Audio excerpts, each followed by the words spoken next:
Marcus Thompson had served the royal family for 12 years. Every morning, he stood at attention outside the palace gates, his uniform pressed to perfection, his boots polished until they gleamed. The other guards respected him. The public trusted him. Even the royal family themselves had grown to depend on his unwavering loyalty. But, lately, something had been eating away at Marcus from the inside. It started 3 months ago when he witnessed something he wasn't supposed to see. Something that shattered everything he believed about the monarchy he had sworn to protect.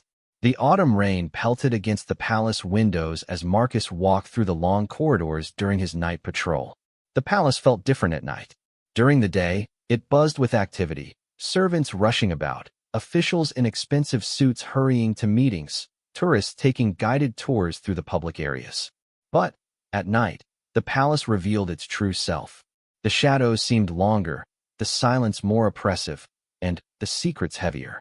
Marcus had always been curious about the restricted areas of the palace. There were entire wings that even the senior guards weren't allowed to enter. When asked about these areas, his supervisors would simply say they contained sensitive historical documents or private royal quarters that must remain undisturbed. For years, Marcus had accepted these explanations without question. That night in September changed everything. Marcus was making his usual rounds when he heard voices coming from the East Wing, the section that had been officially closed for renovations for the past 2 years. The strange thing was, he had never seen any construction workers or renovation equipment in that area. No dust, no tools, no signs of any work being done. The voices were muffled, but Marcus could make out at least 3 different people speaking in urgent, hushed tones. His training told him to report this immediately to his supervisor, but something made him hesitate. Instead, he found himself creeping closer to investigate. The East Wing was supposedly empty, yet warm light spilled from under a heavy oak door at the end of the hallway. Marcus pressed his ear against the cold wood and listened. What he heard made his blood run cold. The documents must never surface, a familiar voice was saying. Marcus recognized it immediately. It belonged to Lord Chancellor William Hartley, the king's most trusted advisor and the second most powerful person in the kingdom. But what if someone discovers them? What if the press finds out? This voice was younger, nervous. Marcus didn't recognize it.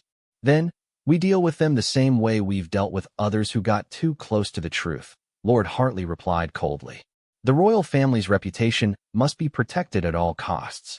The people believe in the fairy tale. They need to believe in it. If they knew what really happened all those years ago, it would destroy everything. A third voice chimed in, older and raspier. The king doesn't know we still have the documents, does he? His Majesty believes they were destroyed decades ago, just like everyone else, Lord Hartley said. And that's how it must stay? He's a good man, but he's weak. If he knew the truth about his grandfather's actions, he'd probably confess everything publicly out of guilt. We can't let that happen. Marcus felt his legs go weak. The king's grandfather had been a beloved figure, celebrated for his wisdom and compassion during one of the nation's most difficult periods. What could the documents possibly contain that was so damaging? What about the journalist who's been asking questions? The nervous voice asked. Sarah Mitchell? She's getting close, but she doesn't have proof yet. We've been monitoring her communications. So far, she only has theories and speculation. Marcus knew Sarah Mitchell. She was an investigative reporter who had been writing articles questioning certain historical narratives about the royal family. The palace's official response had always been that she was a conspiracy theorist seeking attention. But now Marcus realized there might be more to her stories than anyone knew. We need to be more careful, the raspy voice warned. There are rumors that one of the guards might have seen something. We should consider transferring some of the night shift personnel. Marcus's heart nearly stopped. Were they talking about him? Had someone noticed his curiosity about the restricted areas? Which guard? Lord Hartley asked sharply. Thompson. Marcus Thompson. He's been asking too many questions about the East Wing renovations. Some of the servants mentioned he's been lingering near restricted areas during his patrols. Marcus felt sweat beading on his forehead despite the cool air. They were definitely talking about him. He needed to get away from the door immediately, but his feet felt frozen to the floor. Thompson has an excellent record, Lord Hartley mused. 12 years of loyal service. No family, no close personal relationships that might complicate things. He could be useful to us, or he could be a problem. We need to determine which. How do we do that? The nervous voice asked. We test him. Give him a small piece of the truth and see what he does with it. If he proves trustworthy, we bring him into the circle. If not, Lord Hartley's voice trailed off ominously. Marcus finally found the strength to move. He crept away from the door as quietly as possible, his mind racing. What had he stumbled into? What documents were they hiding? And what had the king's grandfather done that was so terrible it could destroy the monarchy? Over the next few days, Marcus tried to act normally, but everything felt different. When he looked at the palace walls, he wondered what other secrets they contained. When he saw Lord Hartley walking through the corridors with his usual dignified bearing, Marcus felt sick knowing what the man was capable of. The test came sooner than Marcus expected. A week after overhearing the conversation, Lord Hartley approached him during his shift. Thompson, isn't it? The Lord Chancellor said with a friendly smile. I understand you've been with us for quite some time. 12 years, sir, Marcus replied, trying to keep his voice steady. Excellent. Loyalty like that doesn't go unnoticed. I have a special assignment for you, if you're interested. It would mean a significant increase in pay and responsibilities. Marcus felt his pulse quicken. This had to be the test they had discussed. What kind of assignment, sir? Security work in some of our more sensitive areas. Areas that require absolute discretion and unquestioning loyalty. Are you interested? Every instinct told Marcus to decline, to find a way out of this situation. But he realized that refusing might make him look suspicious. And, more importantly, accepting might give him the chance to uncover the truth about what was really happening in the palace. Yes, sir. I'm very interested. Lord Hartley's smile widened, but there was something cold behind his eyes. Excellent. Report to the East Wing tomorrow night at midnight. Come alone, and tell no one where you're going. This is highly classified work, Thompson. The kind of work that requires complete trust. That night, Marcus lay awake staring at the ceiling of his small apartment near the palace grounds. He thought about his father, who had also been a royal guard and had taught him that protecting the royal family was one of the highest honors a man could achieve. He thought about all the ceremonies he had attended, all the times he had stood proudly in his uniform, believing he was serving something noble and pure. Now he wondered if it had all been a lie. As midnight approached the next evening, Marcus made a decision that would change his life forever. Instead of reporting to the East Wing, he was going to find Sarah Mitchell, the journalist. If there really were documents that could expose some terrible truth about the royal family, the public had a right to know. But first, he needed proof. And he had a feeling that proof was hidden somewhere in the East Wing, behind that oak door where he had overheard the conversation that shattered his world. Marcus checked his watch. It was 11:30 p.m. In 30 minutes, he was expected to report for his special assignment. Instead, he was about to become something he never thought he would be, a traitor to the crown he had sworn to protect. But, as he prepared to enter the East Wing unauthorized, Marcus realized he wasn't betraying the crown. He was trying to save it from the people who were using it for their own dark purposes. The real betrayal had happened long ago, and now it was time for the truth to finally come to light. The palace corridors had never felt so ominous as Marcus made his way toward the East Wing, carrying a small flashlight and a camera he had borrowed from a friend. Whatever he found behind that oak door, he was going to document it. And then, he was going to make sure the whole world knew what the royal family, or at least those who claimed to act in their name, had been hiding. Little did Marcus know that his actions that night would set in motion a chain of events that would shake the monarchy to its very foundations and force the entire nation to confront uncomfortable truths about the people they had been taught to revere.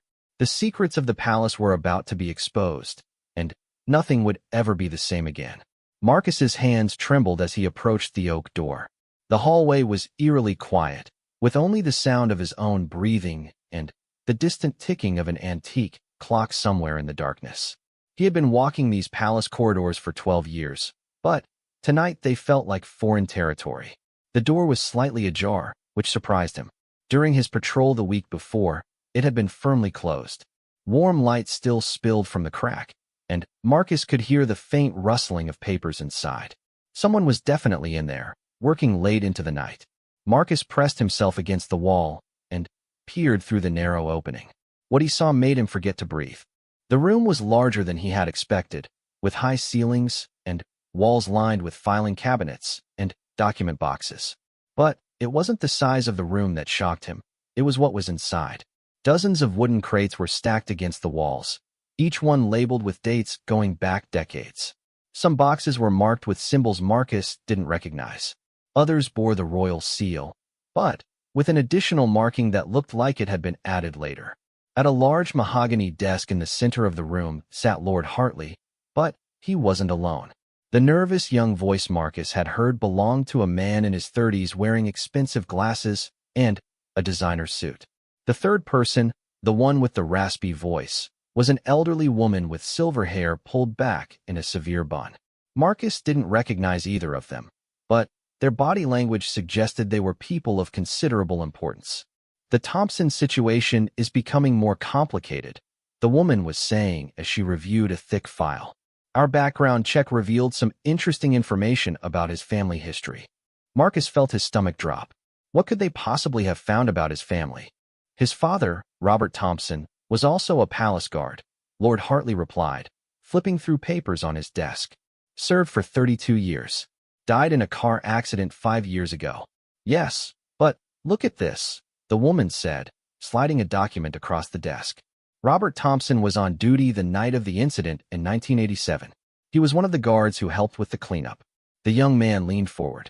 Are you saying he knew? I'm saying he was there. Whether he understood the full scope of what happened is unclear, but he definitely saw more than the official reports indicate. Marcus felt dizzy. His father had never mentioned anything about any incident in 1987. What cleanup were they talking about? Lord Hartley studied the document carefully. This complicates things significantly. If Marcus Thompson is anything like his father, he might be naturally curious about the same events. The son of a witness could be either our greatest asset or our greatest threat. What exactly did his father witness? The young man asked. The elderly woman opened a different file and began reading from it. According to the security logs from that night, Robert Thompson was one of 3 guards who responded to what was officially reported as a gas leak in the palace kitchens. The leak supposedly required the evacuation of an entire wing of the palace and led to the tragic death of Princess Charlotte's personal secretary, Margaret Winters. Marcus had heard of Margaret Winters. She was mentioned in the official palace history as a dedicated servant who had died in a tragic accident. There was even a small memorial plaque in her honor in one of the palace gardens. But there was no gas leak, was there? The young man said quietly. No, Lord Hartley confirmed grimly. Margaret Winters discovered documents in Princess Charlotte's private study. Documents that revealed the true circumstances surrounding the deaths of King Edmund's political opponents during the 1960s. When she threatened to go public with what she had found, certain measures had to be taken. Marcus felt the world spinning around him. King Edmund was the current king's grandfather, the man celebrated as one of the greatest monarchs in the nation's history. What political opponents? What deaths? The elderly woman continued reading from the file. Margaret Winters was found dead in the palace kitchens at approximately 2:30 a.m. The official cause of death was carbon monoxide poisoning from a faulty gas line. Robert Thompson, along with guards Harrison and Mills, were responsible for securing the scene and assisting with the body removal. And the documents Margaret found, the young man asked. Secured and moved to this location for safekeeping, Lord Hartley replied, gesturing to the boxes around them. They've been here ever since, along with similar materials from other incidents over the years. Marcus realized he was looking at a massive cover-up operation that had been going on for decades. The royal family that he had spent his life protecting was built on lies and possibly murder. We need to know how much Marcus Thompson might have inherited from his father in terms of knowledge or suspicions, the woman said. If Robert Thompson told his son anything before he died, Marcus could already know more than we think. The car accident that killed Robert Thompson, the young man said slowly. Was it really an accident? The room fell silent for a long moment. Lord Hartley exchanged glances with the elderly woman before answering. Robert Thompson had started asking questions about Margaret Winters' death. He had kept copies of some reports from that night, reports that didn't match the official version of events. When he approached his supervisor about discrepancies in the timeline, it became clear he was becoming a problem. Marcus felt like he was going to be sick. Were they saying his father had been murdered? The accident was arranged, Lord Hartley continued. A tragic, but necessary measure to protect the institution. Robert Thompson was a good man, but he couldn't let the past stay buried. The young man shifted uncomfortably in his chair. And now we're dealing with his son, who might be just as curious and persistent. Which is why we need to handle this situation very carefully, the woman said. We could eliminate the problem the same way we eliminated his father, but that might draw unwanted attention. Two palace guards from the same family dying under suspicious circumstances would certainly catch the media's interest, especially with Sarah Mitchell already sniffing around, Lord Hartley added. She's been trying to contact former palace employees about Margaret Winter's death. If she learns about Robert Thompson's questions, and then his son dies mysteriously, she'll have a story that could destroy us all. Marcus had heard enough. He carefully backed away from the door, his mind reeling with the revelations. His father had been murdered for trying to uncover the truth about Margaret Winter's death. Margaret Winters had been murdered for discovering evidence about political opponents being killed in the 1960s. And now they were discussing whether to murder him too. But Marcus also realized he now had information that could expose the entire conspiracy. The question was what to do with it. As he made his way back through the palace corridors, Marcus thought about all the times his father had seemed troubled or distant, especially in the months before his death. Robert Thompson had always been a man of few words, but in those final months, he had seemed to be carrying a heavy burden. Now Marcus understood why. When Marcus reached his apartment, he sat down at his small kitchen table and tried to process everything he had learned. The royal family he had devoted his life to serving was built on a foundation of murder and lies. The current king might not know the full truth, but Lord Hartley and others were actively covering up decades of crimes committed in the monarchy's name. Marcus thought about Margaret Winters, who had died simply for trying to expose the truth. He thought about his father, who had paid the ultimate price for asking the right questions. And he thought about Sarah Mitchell, the journalist who was now in danger for getting too close to the same secrets. He had two choices. He could pretend he had never overheard the conversation in the East Wing, report for his special assignment, and hope that Lord Hartley decided he could be trusted. Or he could take the evidence he had and find a way to expose the truth, knowing that it would likely cost him his life. As Marcus sat in the darkness of his apartment, he realized there was really only one choice. Too many people had already died to keep these secrets buried. His father had died because he couldn't stay silent about injustice, and Marcus knew he couldn't either. But he also knew he couldn't do this alone. He needed help, and he needed it from someone who already understood that something was wrong. Sarah Mitchell was the only person he knew who was actively investigating the palace's secrets and had the resources to expose the truth to the public. The next morning, Marcus called in sick to work for the first time in 5 years. Instead of reporting to the palace, he spent the day researching Sarah Mitchell. He found her address, learned about her previous investigative work, and discovered that she had been receiving death threats related to her articles about the royal family. That evening, Marcus stood outside Sarah Mitchell's apartment building, knowing that his life was about to change forever. Once he shared what he knew with her, there would be no going back. Lord Hartley and his associates would realize that their secrets were no longer safe, and they would stop at nothing to silence both him and Sarah. But as Marcus thought about Margaret Winters, his father, and all the other people who had died to protect the monarchy's dark secrets, he knew he had no choice. The truth had been buried long enough. He walked up to Sarah Mitchell's door and knocked, ready to reveal secrets that would shake the very foundations of the kingdom and change everything the public believed about the royal family they had been taught to love and respect. The time for lies was over. The truth was about to come to light, no matter the cost. Sarah Mitchell opened her apartment door cautiously, keeping the security chain attached. When she saw Marcus standing in the hallway in his civilian clothes, her expression shifted from wariness to confusion. "You're one of the palace guards," she said, studying his face. "I've seen you at public events. What are you doing here?" Marcus looked around the empty hallway nervously. "My name is Marcus Thompson. I need to talk to you about your investigation into the royal family. I have information you need to hear." Sarah's eyes narrowed. "How do I know this isn't some kind of setup? The palace has been trying to discredit my work for months." "Because they killed my father," Marcus said simply. "And They're planning to kill me too if I don't cooperate with their cover-up. The weight of his words hung in the air between them. After a long moment, Sarah unchained the door and stepped aside to let him in. Sarah's apartment was small but filled with evidence of her investigative work. The walls were covered with photographs, newspaper clippings, and handwritten notes connected by colored string. Marcus could see timelines, family trees, and what looked like organizational charts mapping connections within the palace hierarchy. I've been investigating the royal family's hidden history for 3 years, Sarah explained as she poured 2 cups of coffee. It started when I noticed inconsistencies in official records about various incidents over the decades. Deaths that were too convenient, witnesses who disappeared, documents that were classified for no apparent reason. Marcus studied the wall of evidence. How much do you know about Margaret Winters? Sarah's head snapped up. How do you know that name? Margaret Winters died in 1987 in a gas leak accident. Her death isn't part of any public record I've been able to access. Because it wasn't a gas leak, Marcus said quietly. She was murdered because she found documents proving that King Edmund had his political opponents killed in the 1960s. Sarah set down her coffee cup with shaking hands. You need to tell me everything you know. From the beginning.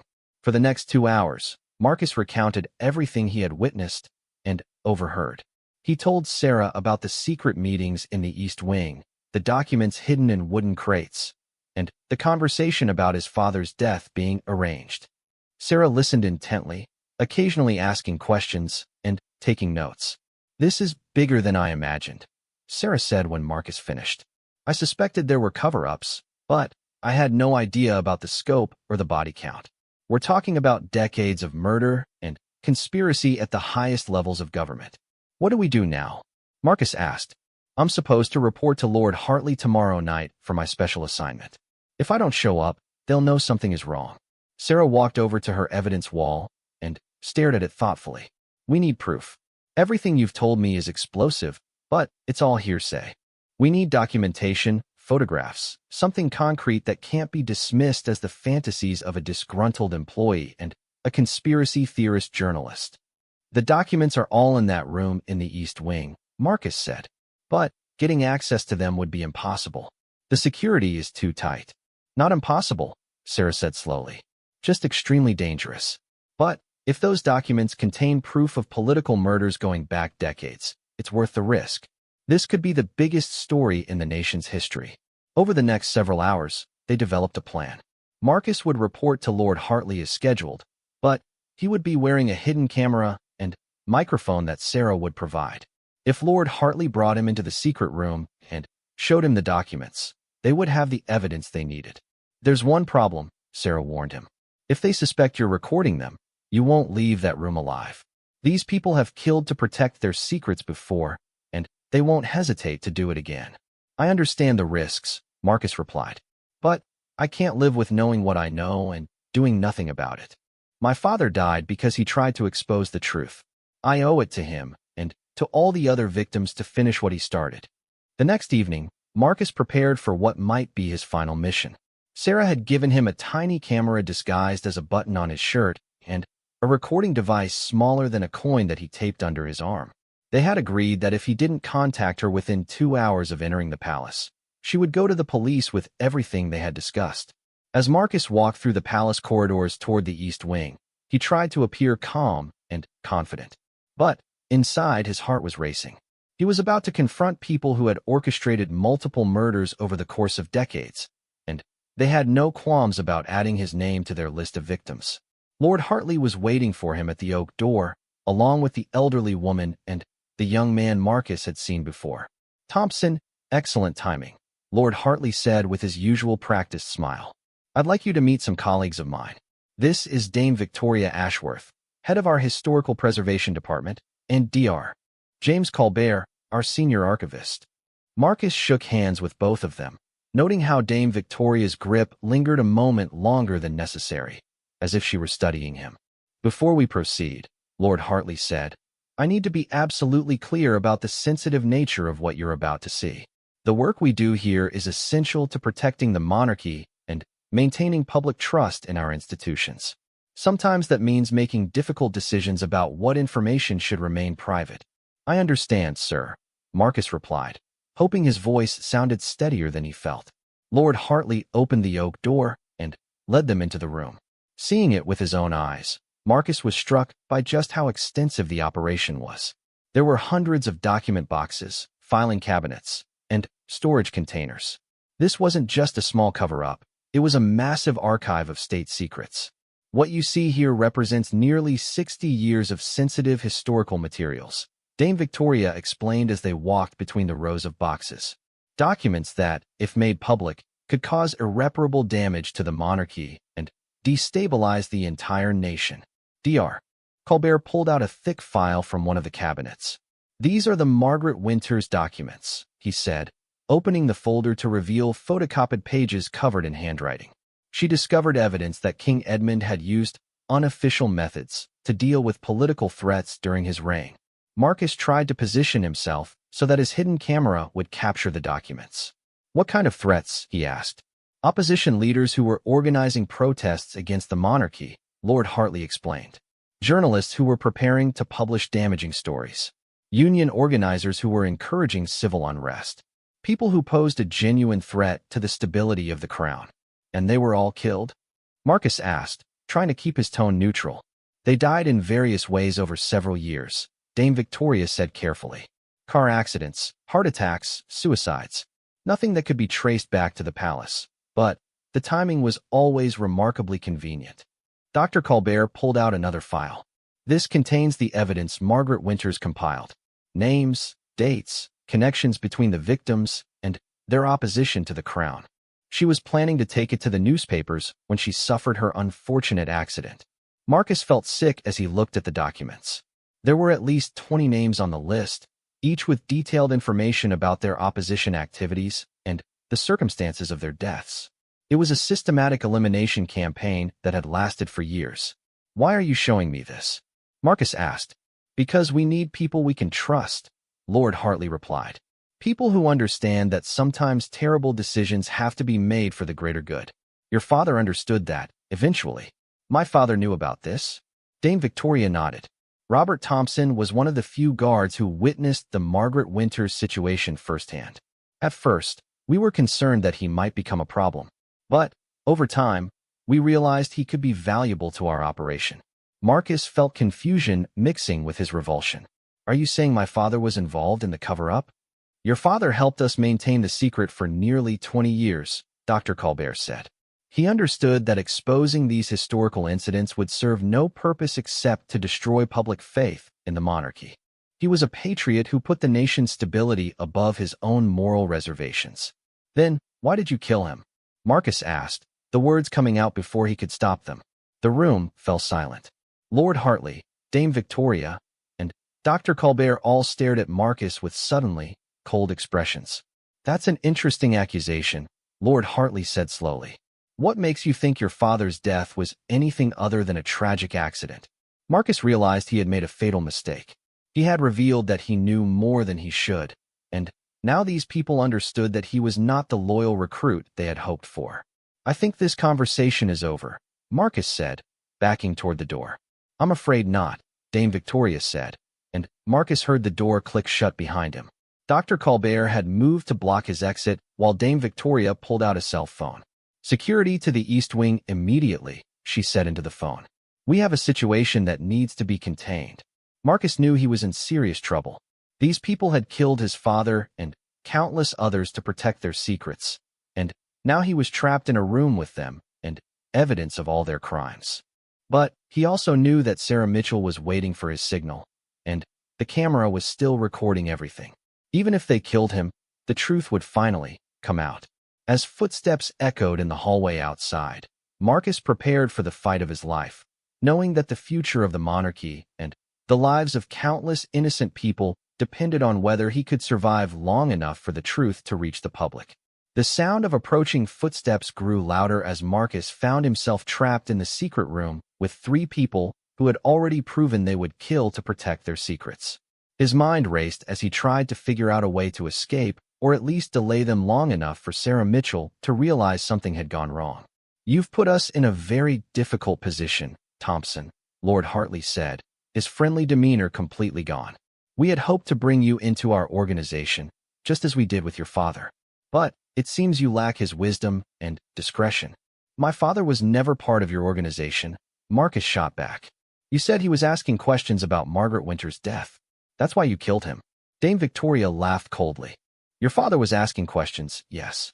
But not the questions you think. He wasn't trying to expose us. He was trying to protect us. Robert Thompson discovered that Margaret Winters had made copies of the documents before her death. He spent the last months of his life helping us track down those copies. Marcus felt the world spinning around him again. That's not true. Oh, but it is, Dr. Colbert said, pulling out another file. Your father's final report is right here. He had located 3 sets of copied documents that Margaret Winters had hidden in various locations around the city. 2 sets were recovered successfully. The 3rd set, he paused dramatically, was never found. Your father died in that car accident while returning from a meeting with one of Margaret Winters' former colleagues. Lord Hartley continued. He had finally tracked down the location of the final set of documents, but he never had the chance to tell us where they were. The footsteps stopped outside the door, and Marcus heard the low murmur of voices in the hallway. Which brings us to an interesting possibility, Dame Victoria said, studying Marcus's face carefully. Your father was a meticulous man. If he had discovered the location of those missing documents, he would have made a record of it somewhere.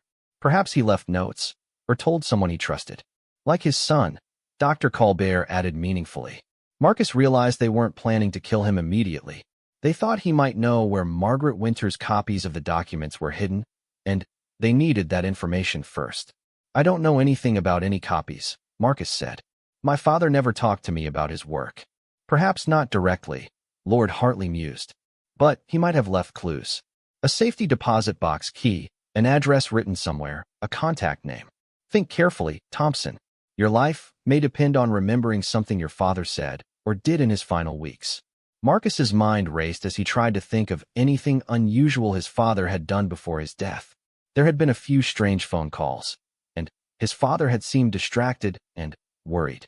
But Marcus couldn't remember any specific details that might help him now. I need time to think, Marcus said.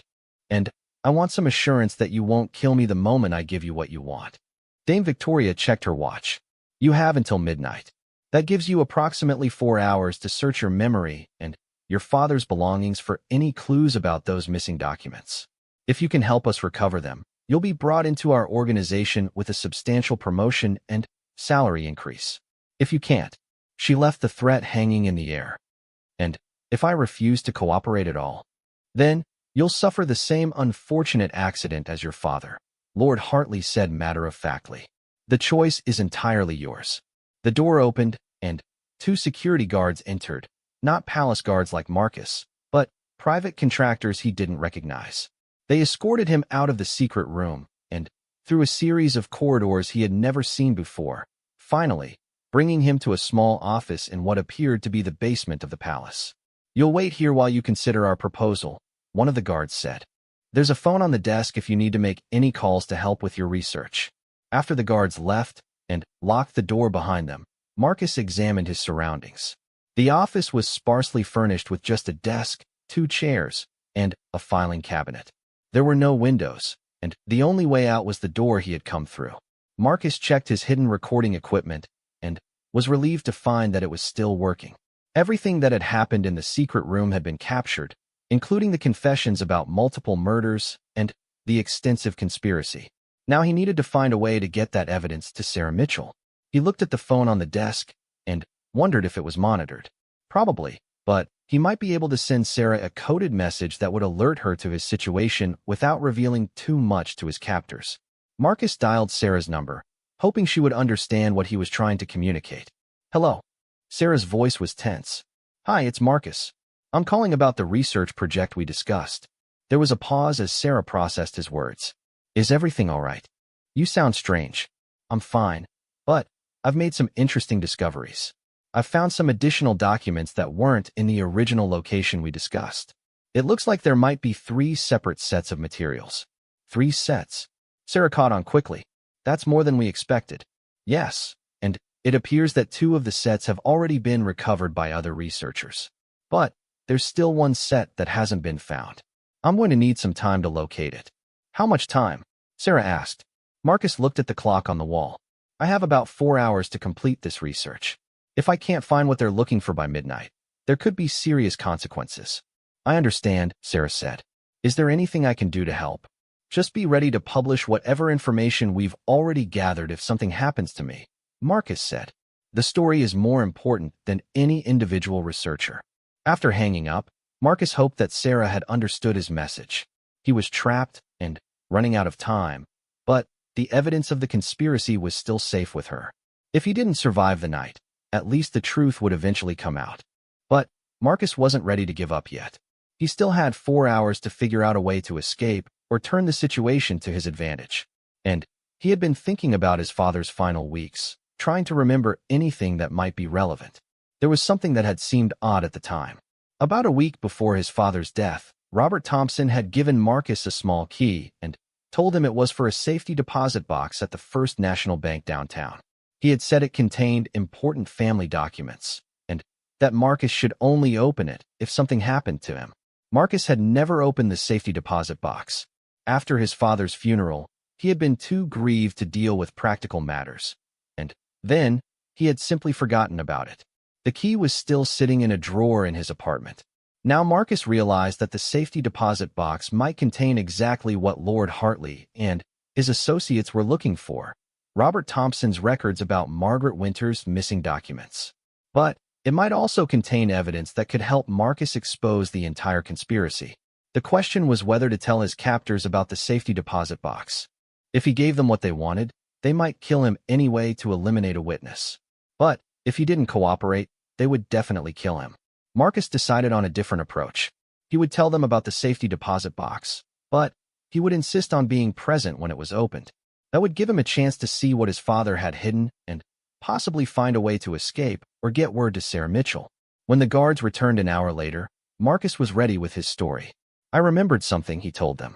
My father gave me a safety deposit box key shortly before he died. He said it contained important family documents, but I never opened it. It's possible he had information about Margaret Winter's documents there. The guards exchanged glances, and one of them made a phone call. A few minutes later, Lord Hartley arrived at the office. Excellent work, Thompson, he said with renewed friendliness. I knew you'd see reason. We'll go to the bank together first thing in the morning when it opens. I want to know what happens to me after you get what you're looking for, Marcus said. If the information in that safety deposit box helps us recover the missing documents, you'll be welcomed into our organization as a full partner. You'll have access to resources and opportunities that most people can only dream of. And if it doesn't help? Lord Hartley's expression hardened. Then, I'm afraid your usefulness to us will be at an end. Marcus spent the rest of the night in the locked office, guarded by the private security contractors. He tried to sleep, but his mind was too active, planning for every possible scenario he might face at the bank the next morning. When dawn broke, Marcus was escorted through the palace to a waiting car. Lord Hartley and Dame Victoria were already inside, along with a third person Marcus didn't recognize, a tall man in an expensive suit who introduced himself only as Mr. Smith. As they drove toward the bank, Marcus watched the city wake up around them. Normal people going about their normal lives, completely unaware that their beloved royal family was built on a foundation of murder and lies. By the end of the day, Marcus knew that either the truth would be exposed or he would be dead. The safety deposit box was small, but it contained exactly what Marcus had hoped and feared it would. His father had indeed kept meticulous records of his investigation into Margaret Winter's death and the missing documents. But he had also kept evidence of the larger conspiracy, including names, dates, and proof of the systematic elimination of the monarchy's opponents. Most importantly, Robert Thompson had made multiple copies of everything and hidden them in several locations around the city. The safety deposit box contained a list of these locations, along with a letter addressed to Marcus explaining everything and apologizing for the burden of knowledge he was passing on to his son. As Marcus read his father's letter with Lord Hartley, Dame Victoria, and Mr. Smith watching intently, he realized that his father had anticipated this moment. Robert Thompson had known that his son might one day be forced to choose between his loyalty to the crown and his loyalty to the truth. And Now that moment had arrived.